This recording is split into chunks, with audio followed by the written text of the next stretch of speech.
कल्पनाओं की कहानियां जिंदगी के पन्नों पर, क्योंकि मैं कहानी हूँ। खूनी दरिंदा, a suspense thriller and murder mystery story. भाग 29। मेजर बलवंत ने लाश को ध्यान से देखा। सचमुच लाश की शिनाख्त उसके चेहरे से हो पाना मुश्किल था। उसके चेहरे और सिर की हड्डियां चूरा चूरा होकर कुचले हुए गोश्त में मिल गई थी। लाश के शरीर पर सफेद वेल बॉटम और हल्के नीले चेक की बुशर्ट थी। बाई कलाई पर घड़ी बंधी हुई थी। मृतक की जेब में कोई ऐसी चीज भी नहीं मिली जिससे कुछ पता लगाया जा सके। मैंने इसकी बेल बॉटम की बेल्ट और शर्ट के कॉलर पर सिली चींटों को देखा है। वो किसी टेलर की चिट्स नहीं है। भारत की एक प्रसिद्ध रेडीमेड कपड़े तैयार करने वाली फर्म है। इन कपड़ों से भी हमें कोई मदद नहीं मिल सकती। मेजर बलवंत के कानों तक इंस्पेक्टर तिवारी की बातें नहीं जा रही थी। वो बड़े ध्यान से उस कुचले हुए सर को देख रहा था। सहसा उसके होठों पर एक विचित्र सी अर्थपूर्ण मुस्कुराहट नाच उठी और फिर उसके होंठ बड़ी तेजी से गोल होते चले गए। लेकिन सहसा कुछ याद आते ही वो चौंक पड़ा और फिर इंस्पेक्टर तिवारी की ओर देखते हुए बोला, इंस्पेक्टर साहब, इस लाश को अपनी जीप में डालकर उसी स्थान पर ले चलिए जहां ये मिली थी। इंस्पेक्टर तिवारी ने बिना कोई प्रश्न किए बाहर बरामदे में खड़े सार्जेंट गोखले को बुलाकर कहा, इस लाश को जीप में डाल दो। बहुत अच्छा, सार्जेंट गोखले ने कहा और झपटते हुए ऑफिस की ओर चला गया।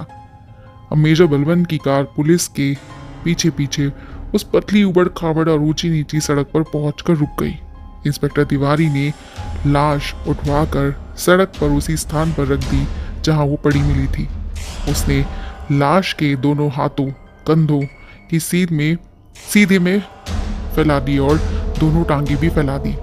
ये लाश पीठ के बल इसी तरह पड़ी थी, इंस्पेक्टर तिवारी और सार्जेंट गोखले ने कहा। मेजर बलवंत लाश की ओर ध्यान न देकर खून से लिथड़े टायरों के निशान की ओर बढ़ गया। कुछ देर तक खड़े खड़े उन निशानों को देखता रहा और फिर घुटनी मोड़कर सड़क पर बैठ गया। वो उन दोनों टायरों के निशानों को बड़े ध्यान से देखते हुए बैठे बैठे ही आगे की ओर खिसकने लगा।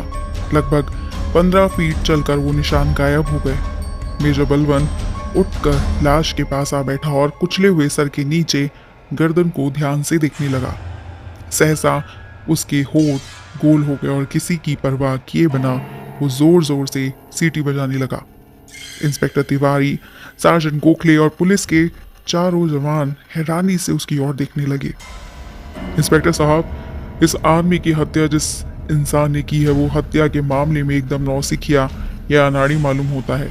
सिर को किसी भारी चीज से अच्छी तरह कुचलने के बाद उस पर टायरों को हर सड़क पर निशान बनाते हुए वो ये भूल गया कि ट्रक या बस में जब भी डबल टायर लगाए जाते हैं उन दोनों के बीच की दूरी हर ओर से समान होती है। वो कभी भी ना तो एक दूसरे से सटकर चल सकते हैं और ना एक दूसरे के बीच में लहरिया बनाकर। एक्सल में फिट रिमो में जड़े व नटों में फंसाकर बोल्ट के साथ इतना कस दिया जाता है कि उनकी कसावट में बाल बराबर भी जगह नहीं रहने दी जाती।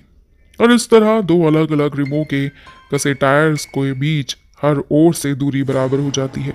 अगर उनकी बनावट और कसावट में बाल बराबर भी डलाई आ जाती है तो नटों के टूटकर टायरों के निकल जाने पर एक्सीडेंट का खतरा रहता है। इसलिए एक ही धुरे पर कसे गए दो टायर चलते समय ना तो इस तरह एक दूसरे से कभी भी सटकर चल सकते और ना ही चलते चलते एक दूसरे के बीच इतनी दूरी पैदा कर सकते हैं। मेजर बलवंत ने सड़क पर बने खून से लिथड़े निशानों को दिखाते हुए कहा, ये निशान ट्रक के दो टायरों को कुचले हुए सर पर से गुजरकर और उन्हें सर से बहने वाले खून में डुबोकर हाथों से चलाते हुए बनाए गए हैं। और ये देखिए, यहाँ आकर निशान एकदम मध्यम पड़ गए हैं। यहाँ से दोनों टायर एक दूसरे से दूर होते होते दाई बाई चट्टानों की तरह चले गए। ओह! इंस्पेक्टर तिवारी ने और सार्जेंट के मुंह से एक साथ निकला। आश्चर्य से उन दोनों का ही नहीं बल्कि चारों कांस्टेबल्स का भी दिमाग फटा जा रहा था। इसके अलावा अगर इस आदमी के सर पर ट्रक के टायर गुजरे होते तो इसके कंधों की सीध में फैली दोनों बाहों में से कोई ना कोई बाह उन टायर के नीचे जरूर आ गई होती। ट्रक के टायरों से कुचलने पर जब मर्मांतक पीड़ा होती है तो सांस निकलने पर इंसान पूरी तरह से छटपटाता है, लेकिन ये आदमी तो इस तरह आराम से हाथ पांव फैलाकर सोया हुआ था जैसे इसे अपने सर के कुचल जाने का रत्ते भर पता ना हो। दोनों पुलिस वाले अफसरों और चारों कांस्टेबल का आश्चर्य से पल पल बढ़ता जा रहा था। इसलिए मैं इस परिणाम पर पहुंचा हूं कि इस लाश का सर कुचलने के बाद ट्रक के टायरों को इसके कुचलते हुए सर पर चलाते हुए दूर दूर तक ले जाकर निशान बनाए गए हैं। हत्यारे का अनाड़ीपन इसी बात से साबित हो जाता है। और फिर निशानों के मध्यम पर जाने के बाद टायर्स को लड़कने वाले सड़क से इधर उधर जाते हुए टायरों को इसलिए नहीं रोक पाए क्योंकि यहाँ आकर सड़क ढलवा हो जाती है। वो लोग ये भूल गए कि खून में चिकनाहट होती है और चिकनाहट के निशान दूर तक जा सकते हैं। टायरों के निशान बनाने के बाद हत्यारे ने लाश के हाथ पांव इस तरह फैलाकर तो अपनी बुद्धि का दिवालियापन ही घोषित कर दिया है। मेजर बलवंत ने अर्थपूर्ण मुस्कुराहट के साथ कहा और फिर एक पल रुक कर बोला, लाश को वैन में रख दो, मेरा काम समाप्त हो चुका है। पुलिस के जवानों ने लाश उठाकर जीप के पिछले हिस्से में डालकर चादर से ढक दी। मेजर बलवंत फिर घुटने मोड़कर बैठ गया और उस स्थान को बड़े ध्यान से देखने लगा जहां लाश का कुचला हुआ सर रखा हुआ था। उस स्थान पर खून के अलावा कुचले हुए मांस और टूटी हुई हड्डियों के छोटे छोटे टुकड़े पड़े हुए थे। सहसा किसी चीज को देखते ही मेजर बलवंत की आंखें मशाल की तरह चमक उठी। उसने अपनी जेब से रुमाल निकाला और खून में लिथड़ी वो चीज के अंगूठे और पहली उंगली की सहायता से उठाकर रुमाल में रख ली और तेजी से उठ खड़ा हुआ। आइए अब चलें, मेजर बलवंत ने तेजी से अपनी कार की ओर बढ़ते हुए कहा। इंस्पेक्टर तिवारी सोच रहा था कि वो कौन सी चीज थी जो मेजर बलवंत ने उठाकर अपनी जेब में रख ली, लेकिन मेजर बलवंत ने उसे पूछने का मौका ही नहीं दिया। मेजर बलवंत की कार हनुमान मंदिर के सिंह द्वार की ओर बढ़ रही थी। वो सोच रहा था कि सोनिया, डोरा और मालती को गए हुए कई घंटे बीत चुके हैं, लेकिन उनकी ओर से अभी तक कोई संदेश नहीं आया। उसे अपनी कलाई पर बंधी ट्रांसमीटर घड़ी की चाबी को दबाया और फिर से अपने मुंह के सामने लाकर बोला, hello, x calling, hello hello. इतना कहकर उसने घड़ी अपने कान से लगा ली, लेकिन दूसरी ओर से केवल स्पीकिंग की धीमी आवाज सुनाई दे रही थी। मेजर बलवंत ने 3-4 बार संपर्क स्थापित करने की कोशिश की, लेकिन जब कोई आंसर नहीं मिला तो उसने घड़ी की चाबी फिर यथास्थान पर कर दी और गहरी सोच में डूब गया। इसके दो ही अर्थ हो सकते हैं, या तो वो तीनों ऐसे स्थान पर कैद है जहां से वो मुझसे संपर्क नहीं कर सकती, या फिर उनकी कलाइयों पर ये ट्रांसमीटर घड़ियां उतार ली गई हैं। वो तीनों के लिए चिंतित हो उठा, लेकिन वो ये भी जानता था कि उन तीनों पर काबू पाना आम बात नहीं है, और अगर किसी तरह दुश्मन उन पर काबू पा भी ले तो उन्हें अधिक देर तक अपने काबू में रख पाना उसके लिए पॉसिबल ही नहीं है। उसे शोभना का अधूरा फोन सुनने के बाद उन तीनों को शोभना की सिक्योरिटी के लिए हवेली भेजा था। वो कुछ देर तक तो कुछ सोचता रहा और फिर उसने अपनी कार हनुमान मंदिर के सिंह द्वार की ओर मोड़ दी। उसकी कार सिंह द्वार को पार करके अंदर पहुंची ही थी कि उसकी नज़र मंदिर के विस्तृत हॉल की ओर उठ गई। आज कई दिन के बाद लोग इतनी बड़ी संख्या में मंदिर में इकट्ठा हुए हैं। शायद लोगों के दिलों पर छाया उस घटना का आतंक अब समाप्त हो गया है। सहसा उसके कानों में पुजारी हरिनाथ की आवाज पड़ी। वो गीता के एक श्लोक का सस्वर पाठ कर रहे थे। मेजर बलवंत सोचने लगा, ये समय तो पुजारी जी के आराम का समय होता है।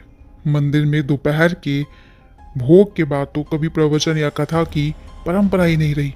दोपहर 1 बजे से लेकर शाम के 5 बजे तक मंदिर में किसी कार्यक्रम के आयोजन का प्रश्न ही नहीं उठता, केवल पर्व और त्योहार को छोड़कर।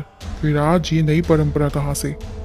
उसे अपनी कार हवेली की ओर न लेकर मंदिर के भीति पर कोटे के पास खड़ी कर दी और कार से उतरकर मंदिर के प्रवेश द्वार की ओर बढ़ गया।